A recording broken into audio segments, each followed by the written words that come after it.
భారత సంతతికి చెందిన సునీత విలియమ్స్తో మరో వ్యోమగామి బుచ్ వెల్మర్లు బాహ్య ప్రపంచానికి వచ్చారు.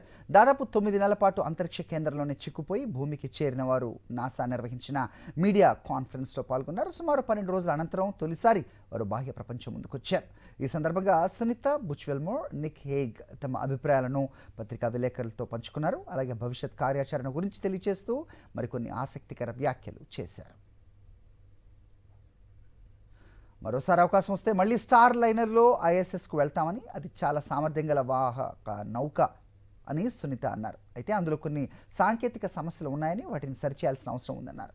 తమ మిషన్ విజయవంతం కావడానికి సాయం చేసిన నాసా బృందాలకు సునీత ధన్యవాదాలు తెలిపారు. గతంలో తీసుకున్న శిక్షణ మమ్మల్ని ఐఎస్ఎస్కు తీసుకువెళ్లేలా సిద్ధం చేసిందన్నారు. దేశవ్యాప్తంగా ఉన్న మిషన్ కంట్రోల్ బృందాలు తాము తిరిగి భూమిపైకి రావడంలో కొత్త సవాళ్లకు సిద్ధం కావడానికి ఎంతో సహాయం చేశాయన్నారు. తాను భూమిపైకి వచ్చాక ఇప్పటికే 3 మైళ్లు పరిగెత్తానని తెలిపారు.